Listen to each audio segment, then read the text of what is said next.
Thank you. Welcome back, everyone, to the Committee on General and Housing.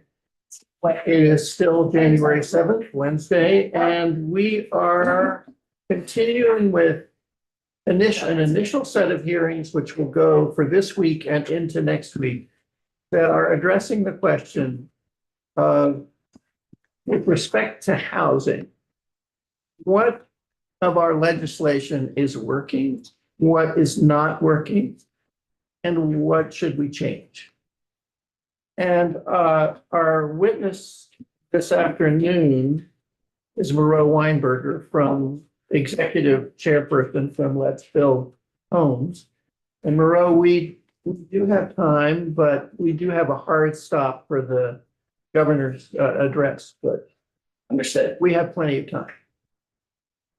Great. Well, thank you for the invitation to back in front of you. One of the, a year ago, Let's Build Homes launched, and I really think just about the very first official act of Let's Build Homes was to come talk to this community, I think the next day. And it's exciting to be back with you, and I really appreciate this process to kick off the legislative session as you have, by reviewing what's working and what's not. I think that's my understanding of a real problem in American governance in recent decades. There hasn't been enough of that sort of follow up and review. And there's a lot to talk about. It's an exciting time. And I'll dive right into it. I'm going to try sharing my, hopefully I'll be able to share my screen in a moment. To say again, I think some of you know me, but not only do I bring to this conversation the executive chair experience at Let's Build Homes, also 12 years as the mayor of Burlington, where housing was a top priority. And before that, I was an affordable housing developer for 15 years. It is exciting to be in this role and be able to focus on housing and sort of use all of that experience to try to address Vermont's acute housing shortage. Diving right into it, what's working? Certainly my sense is very early, of course. The program hasn't even opened yet, although it is about to. We are very hopeful about the topic you have up here on your wall, the CHIP bill that you guys worked so hard on last year. Everything that has happened since you adjourned gives me optimism that CHIP is going to be the game changer and the tool for new housing production across the state that we hoped it would be. I went around the state last summer talking to 7 different communities. Every one of them was focused on CHIP. Small municipalities that have done very little to promote housing development for decades are focused on this and are interested.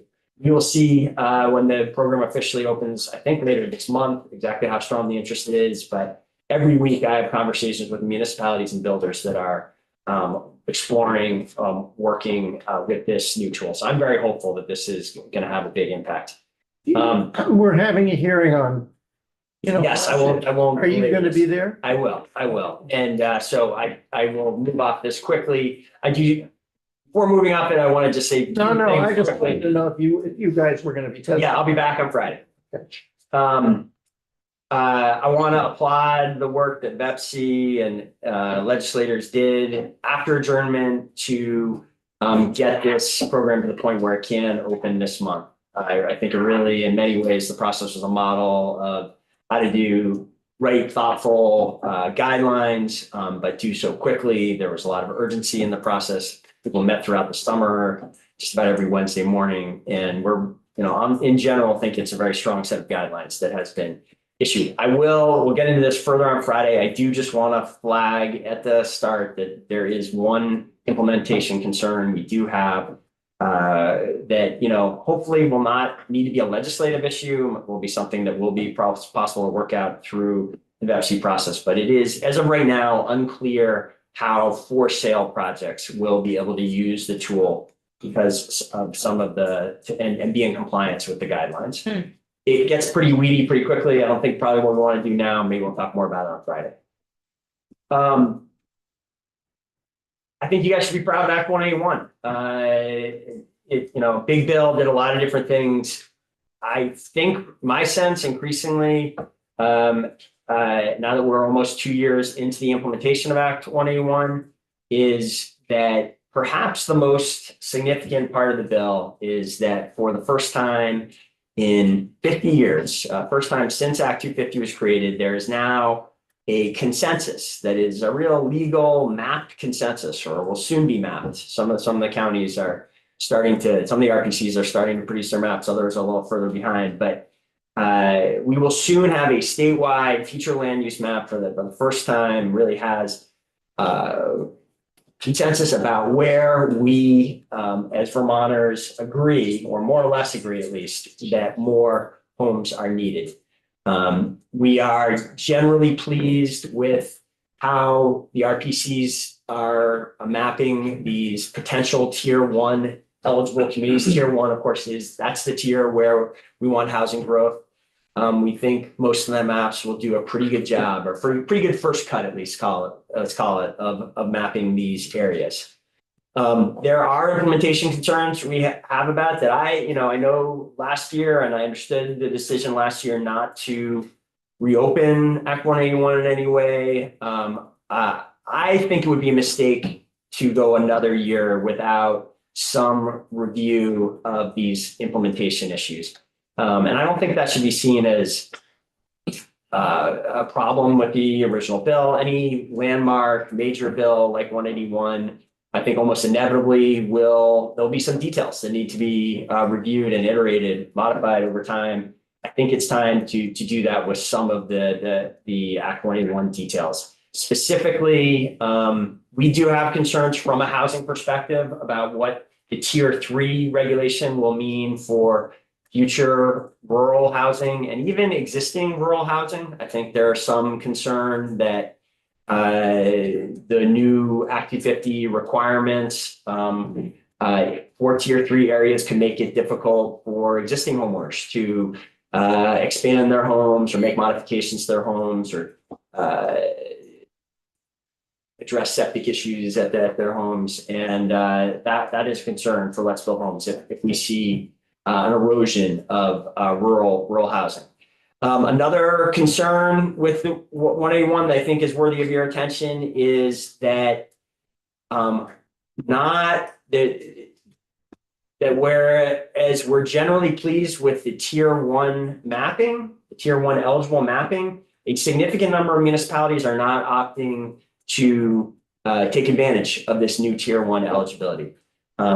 The best numbers I have on that right now are in Chittenden County, which is the mapping is sort of farthest along there, and in Northwest. And in Chittenden County, I believe of the 19 tier 1 eligible areas, 7 communities are at this point not opting in. I think there are similar numbers emerging in Northwest, though I'm not as certain on exactly the numbers there.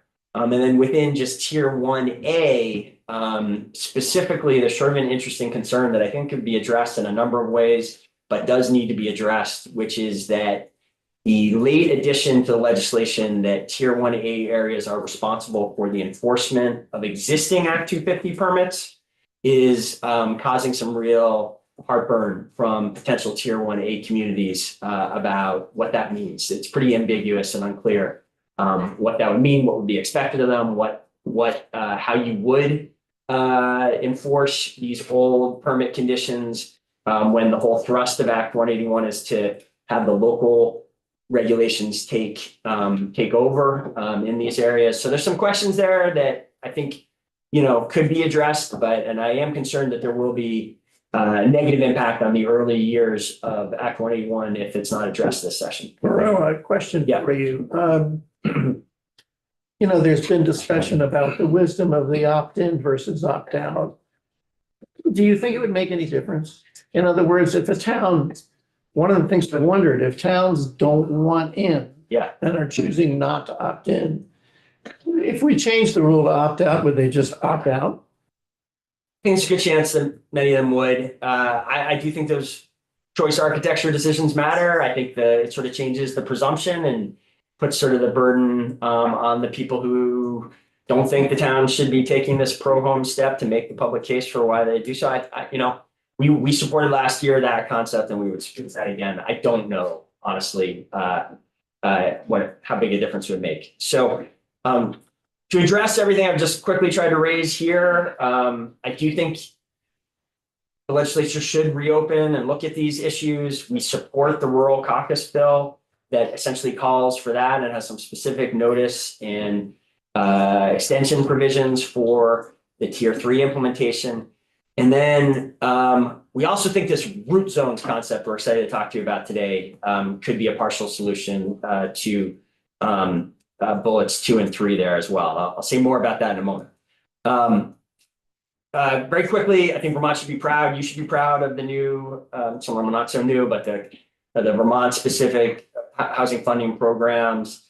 We think these programs are proven, they work, and we support continued investment in permanently affordable housing and these other affordable housing new efforts. Let's Build Homes supports all of these programs. Today, get into further details if there's interest. Can I just, Yeah.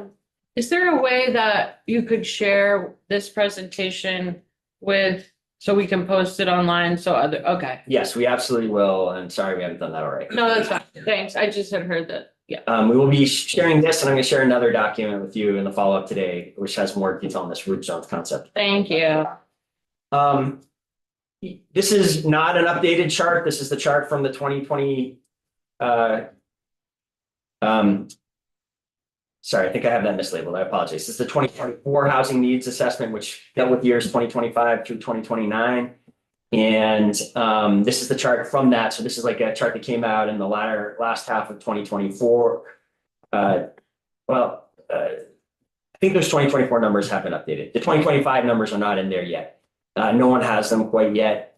Our expectation is they're going to show another relatively strong year the way the last few years have been.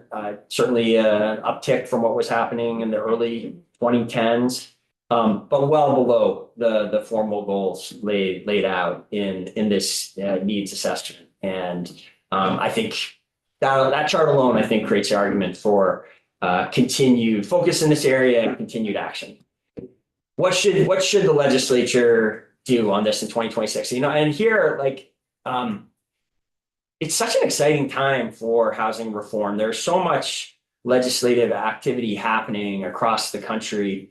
I just, saw a couple year start posts just this morning. I threw up on my LinkedIn page, long lists of different creative things that different states are doing. And I think it can be really hard to know how to focus the limited capacity that this committee has, the legislature has in continuing to work on this area. My pitch to you is that you do something you're not going to find it on any of these national lists, because this is a Vermont specific solution. It builds on the breakthrough that you created with Act 181. Now that we have these tier 1 areas, these housing growth areas where Vermonters agree we need more homes, let's take more steps to make that happen. Let's look for what other interventions we can make that will accelerate the creation of housing in these tier 1 areas, that will actually, push those numbers up on the ground. And I think broadly speaking, there are 2 ways to do that. I think there are, even in this year of such constrained financial resources, I think there's some financial steps you could consider. And then I think there's a big sort of the next regulatory step that I hope you'll consider as well. So first, quickly, in terms of the incentives, this idea has been talked about before. I'm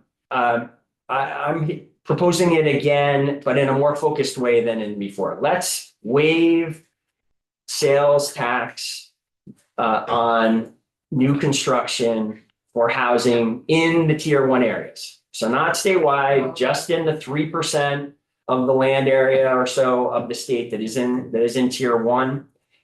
There would be some financial impact to that. I don't have a good number for you there. I believe any comprehensive forward-looking analysis would say that, well, first of all, this will have a direct impact on construction costs. This is something you actually could do that would bring down the high cost of constructions. I think just about all Vermonters agree housing is too expensive. New housing is too expensive. This act would, on its own, bring down the cost of housing by about 3% in these tier one areas. And it would do that, I think it's important to note, for market rate housing. It would also do it for affordable housing, because the way our affordable housing industry works, the way our affordable housing developers have to work to take advantage of the federal tax credits, they create for-profit entities that actually do pay taxes. So this would bring down costs on both types of housing. Yes, Ashley. Love this idea. Obviously, I loved it last year when I said, let's just do it for any materials. My concern about having it in tier one specifically is we know that tier one is going to be those centers that kind of like already have that municipal capacity that may be better off. Do you see this being an issue of discrepancy between different areas? Well, right now, Representative Bartley, that issue comes up again and again. How do you support housing in the growth areas when our smallest communities, our rural communities, don't have tier one areas? The root zones concept I'm about to get to would address that, in that it would make it, I think it's a big issue right now. It's a big equity issue. It's a big concern that essentially to the best that I can tell, and no one really knows where this will land exactly, but when we have all the tier one communities mapped statewide, maybe there will be about 100 of them. That would mean about 150 of our municipalities, the majority of them there's no pro homes benefit of 181 in those communities. This root zones concept would create a path to tier one for all Vermont communities that want it. Can I ask another question? Yes. Understanding you're about to go into root zone, so I won't ask too many questions. Are your recommendations let's do all of these at once, one or the other, or if they really need both of them to work together? Certainly any of these in and of themselves would have an impact. I think I think you would have, I'm for us pulling all the levers we can as quickly as we can. This has been such a chronic, inexorable issue. If we have a way, by its nature, resolving the housing shortage takes years, it takes time. Let's not wait. We know we're well below our targets. Once we start getting closer to the targets, I think you should have sunset provisions in these. Maybe these shouldn't be permanent.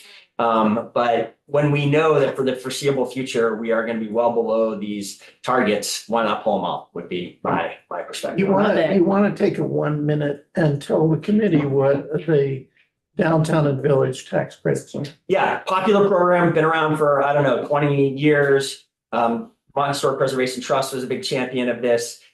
These are credits that builders in our historic downtowns have used. There's an elevator tax credit, there's a facade tax credit. They are small credits, but that can make a difference in these small projects happening or not. We have always had a cap on them. There has never, from my perspective, been a total. Yeah, there's a cumulative cap that the state will allow. Because it is, by getting this credit, you don't have to pay that amount of taxes. And so there is a financial impact of it. Here's the thing, though. I think there's always been very questionable why there should be a cap on this program, in that if a project actually gets built, the investment dwarfs the credit, and the new revenues created to the state dwarf the credit. So, the League of Cities and Towns and many of others have long maintained that this is a program that pays for itself. I think this is worth revisiting now when you have expanded these designated areas that are eligible to have these credits. If we don't expand this, there will be a dilution, or there's a risk of a dilution of the existing credits over sort of bigger than the historic downtown areas. This could be used by projects that are not just in the historic downtown. That is concerned to other stakeholders. I think the governor's bill proposes raising the cap from 3 million to 5 million. We're putting out there, why don't we just get rid of it entirely? Finally, and this is a concept that if there's interest, it would be a new, this housing acceleration fund is a concept that a number of other states are now using to try to keep the housing momentum going, even at a time when market conditions are challenging for housing development, with high interest rates. It's a lot of stuff, as we showed a few, quite a bit has been built in 2024, 2025. There's a risk of a slowdown in future years because of higher interest rates, because of tariffs, because of just the point of the business cycle that we are. If the state wants to keep the momentum of the last few years and expand that momentum, something that we recommend consideration for is a one-time investment in a housing acceleration fund. This would be a fund that would be self-perpetuating, would be paid. These are investments that would be paid back. And so you wouldn't need to make this again each year. States that have done this have seen a dramatic increase in production of both market and affordable housing as a result. This is a hard thing to get into in a very quick flyby, but something we're working actively on, and we could bring expert testimony in the weeks ahead if there is interest in exploring further. That's Question? excuse me. Personally, I really appreciate that you added that last part. So I personally believe that we need to pull all these levers, but I also believe that we have to have the conversation about financing. Would you agree that we really need both? Like, how can we continue, even if we just, deregulate and do all these other things, we still need to make investments in housing. And your proposal is a way of not just putting like a one-time money, but keeping a rolling fund going. Yeah, that's right. I think fixing the rules is critical and is necessary. If all you do is fix the rules and then wait for the market, wait for developers, nonprofit and for-profit developers to take advantage of these new opportunities, you could be that can be a slow process, and you can be waiting for a while. If the state has the courage of its convictions, wants to make meaningful these targets, I think coupling both regulatory action with proactive state investment is a very powerful combination. In some ways, reflecting back on 12 years in Burlington where we were trying to do that, we did have some impact on our housing production with the rule changes that we made in our zoning.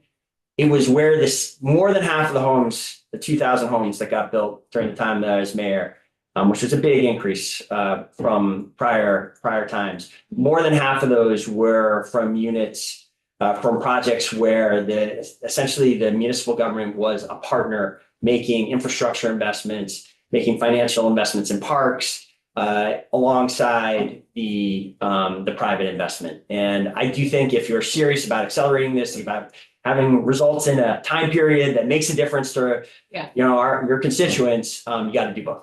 No, I appreciate that because that's something that I myself, the yes, and I'm not for one or the other. I think they need to go hand in hand. So I do appreciate you highlighting that. I do want to quickly hit on the regulatory things before we hit the hard stop.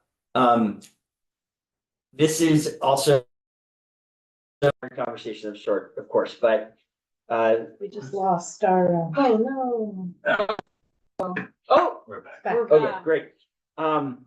You may be aware, you're probably aware that the Land Use Review Board recently published this report about the appeals process. It noted but did not expand on this concept of by right permits, where in some way housing projects in these growth areas can be speeded up and can get permits without having to go through a board process. There's a number of different, this is a hot topic in the housing pro homes field.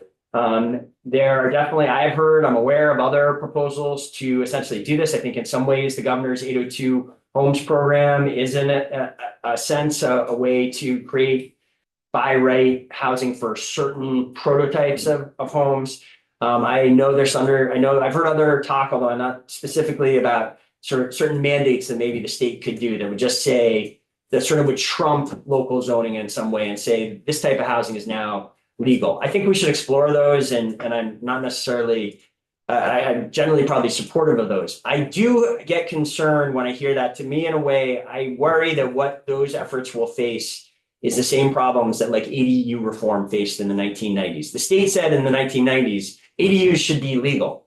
But until you got into the DNA of the local regulations, until you got down to the detailed questions about how ADUs interface with lot coverage ratios, with parking requirements, setback requirements, very few ADUs actually got built.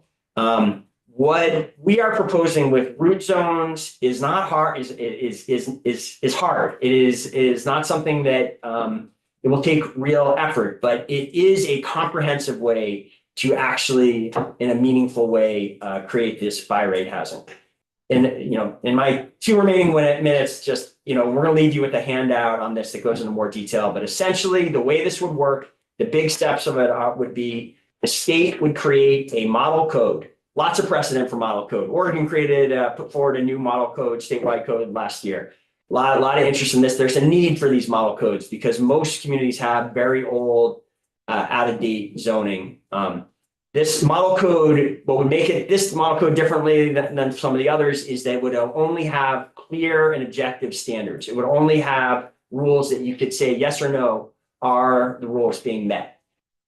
Once this model code existed, municipalities would be would be encouraged, incented in some way to adopt these model codes for their tier 1 areas.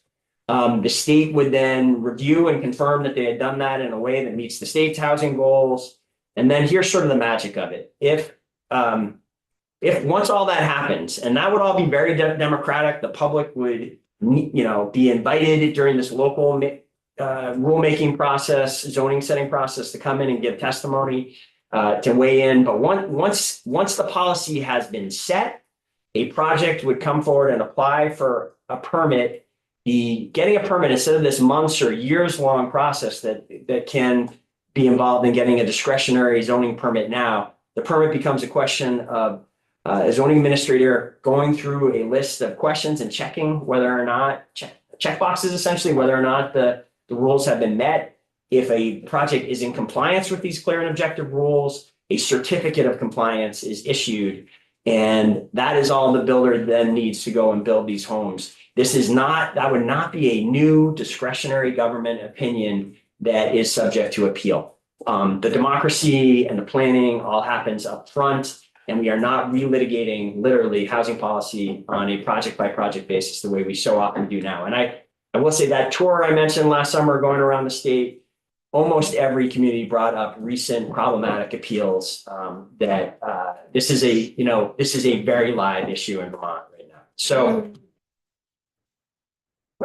Yeah, what does ROOT stand for? Oh, there it is. There it is. Yeah. Sorry, I switched the order of these slides. Residential opportunity overlay towns. Every bill has to have a good acronym. I think I basically said what else is on here, and I think we're at time. So I'm hoping this is something you're interested in, would be interested in talking about further. Do you have questions? More of a favor. So more of us in earlier, and then you and I chatted in the hall that your board just agreed on kind of what your platform's gonna be this year. Yes. Can you send that to us? Yes. Thank you. And we will be having an event about that platform here. And at Building and next we'll week. get the slides as well for this presentation posted publicly as well. Yeah, we'll send that over right away, and we're gonna send you a 2-page concept paper on this root zones. Excellent, thank you. But the idea is that it does apply. Does it apply only in tier 1? Well, yes, but I believe this is a way to give those 150 or so communities that are being shut out of Act 181 housing growth currently. Potentially, this is a straightforward way for those communities to adopt a root zone and create new tier 1 communities. That I think the intent of this model code would be to address all of the issues that were called out in Act 181 is, what you need to have in order to be a tier 1 community.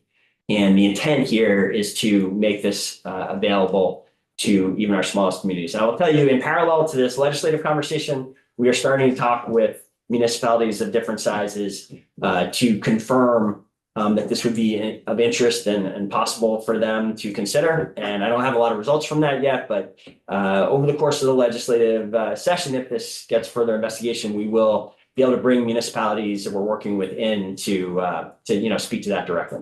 Great. Questions? I have some questions, of course.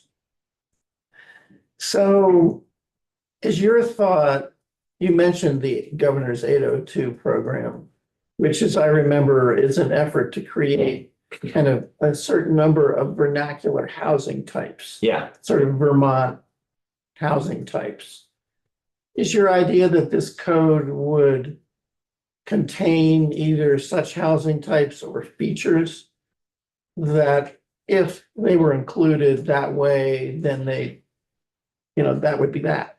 That would, they'd get. Yeah, I think so. Let's unpack that. I think to me, this shows why something like root zones are needed. The governor's proposal, as I understand it, it's a great proposal. They've won CNU award already for this concept. A great organization, CNU. The designs are Congress of New Urban. the Congress of New Urban. The designs are beautiful. I think most Vermonters would agree. Yeah, this should be legal in my neighborhood. The proposal, as I understand it, and I'm not totally expert in this, but I've been briefed on it, and I believe basically the governor thinks you could act this year and say and mandate these homes being legal. However, I believe there will also be language in there that acknowledges they still will be subject to setback requirements. They still will be subject to local rules. And again, as what I was saying with ADUs in the 90s, those local rules, there are a lot of them, and they're different from community to community, and they will very frequently stand in the way of these prototypes actually getting built unless the local zoning is modified and tailored to meet these. So the idea with the root zones would be that, we're envisioning like 4 or so templates of communities of different levels of intensity, and those sort of prototypes should be legal in all of those templates. For downtowns and for bigger communities, there should be larger types of prototypes that are also legal under the root codes. So this is an idea that I think is very complementary with that and really helps have that program make an impact quicker, and it goes beyond what that is. Have you given any thought to, let's say you did this, let's say we had some sort of put together state code. And I assume then a town, when adopting it, would adopt it with reference to certain areas where they wanted to see development occur, correct? Well, exactly. Yes, they would define, the area. boundaries, and they might choose, I think very likely, they would choose different levels. They would have subzones within their root zone, likely, template 4 for the least, for the neighborhood level, template 3 for the arterials, template 2 for the downtown. In Burlington, template 1 for the large, our biggest downtowns would probably have its own template. So there would be a lot of local decision making here still. And I think communities would need some help with that. However, it would be a huge help, and this is the feedback we've gotten so far, to have the state having done the work to actually, create this model code. And if the state could, in addition to that, offer some kind of planning assistance, it strikes me as within the realm of what municipalities do to set this kind of policy. Right. And there's been strong interest from the communities we've talked to so far. Is there, when you say the state, you have an agency in mind? I think that, there are probably several that could do this. If the goal of this in large part is to build on this consensus that we have for tier 1 communities to create more homes to address our housing shortage, it would make sense to me for the agency that is most committed to that outcome, the ACCD be the agency in charge of it. I think certainly historically, they have had that kind of skill set that would be required for this. But, you know, I think there's probably other agencies that could do a good job as well. Have you thought about the issue, which I know we've talked about a little bit? Have you thought about the issue at all of how we deal with state permitting?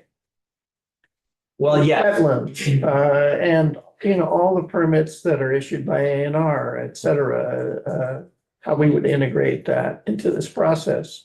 I could see a developer getting your certificate of compliance and then still have all to navigate all these well, permits. yes, I appreciate your comments on that, and I do think there's an opportunity within this, and I think a really good model code would ensure would have root zone specific language on some of these other issues, such as flood control, such as wetlands, and